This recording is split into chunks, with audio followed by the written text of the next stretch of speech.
ఇప్పుడు మీరు గూగుల్ మ్యాప్‌లో ఏ ప్లేస్‌నైనా సెర్చ్ చేసినా సరే, మీరు నిజంగా అక్కడ ఉన్నట్లు ఆ ప్రదేశాన్ని చూడవచ్చు. Hi friends! గూగుల్ మ్యాప్స్ దీని గురించి నేను మీకు ప్రత్యేకంగా చెప్పనవసరం లేదు.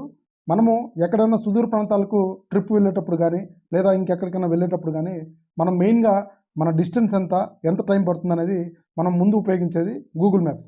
సో, అటువంటి గూగుల్ మ్యాప్స్‌లో మనం ఏదైనా ఒక ప్లేస్‌ని సెర్చ్ చేసినప్పుడు, మనం అక్కడ లేకపోయినా సరే, ఆ యొక్క స్ట్రీట్ వ్యూ అనేది మనం అక్కడ ఉంటే ఏ విధంగా చూస్తామో ఆ విధంగా క్లియర్‌గా చూడవచ్చు. సో, దీన్ని మీరు ముందే నోటీస్ చేస్తుంటే కామెంట్ బాక్స్‌లో యెస్ అని టైప్ చేయండి. లేదంటే క్లియర్‌గా ఎక్స్‌ప్లెయిన్ చేస్తాను. స్టెప్ బై స్టెప్ ఫాలో అవ్వండి. ముందుగా మీ ఫోన్‌లో ఉన్న గూగుల్ మ్యాప్స్‌ని ఓపెన్ చేసిన తర్వాత పైన మీ ప్రొఫైల్ పిక్చర్ కింద సర్కిల్ షేప్‌లో ఒకటి ఉంటుంది. దాన్ని ట్యాప్ చేయండి. ఇక్కడ శాటిలైట్ వ్యూ సెలెక్ట్ చేసుకోండి. మీకు వ్యూ పాయింట్ అనేది క్లియర్‌గా కనపడుతుంది. సో, ఇప్పుడు మీరు వెళ్ళాలనుకున్న ప్లేస్‌ని సెర్చ్ చేస్తే మీకు కింద ఫోటోసు ఇవన్నీ కనపడతాయి. సో, పైన బాక్స్ టైప్‌లో ఒక వ్యూ పాయింట్ అయితే కనపడుతుంది.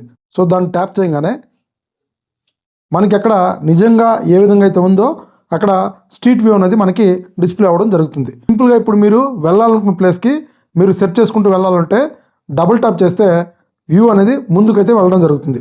సో, మీరు ఏ వ్యూ కావాలంటే ఆ వ్యూ సెలెక్ట్ చేసుకొని డబుల్ ట్యాప్ చేసుకుంటూ ముందుకు వెళ్తూ ఉంటే ఇదైతే మూవ్ అవుతూ వెళ్ళడం జరుగుతూ ఉంటుంది. ఇది అన్ని ప్లేసెస్‌కి కూడా అప్డేట్ అవుతూ ఉంది. సో ఫ్రెండ్స్, చూసారు కదా, ఇన్ఫర్మేషన్‌ని సేవ్ చేసుకోండి, షేర్ చేయండి. ఫ్యూచర్లో మీకు ఎప్పుడైనా ఉపయోగపడవచ్చు. ఇలాంటి మరిన్ని వీడియోస్ కోసం మన ఛానల్ని తప్పకుండా సబ్స్క్రైబ్ చేయండి. Thank you.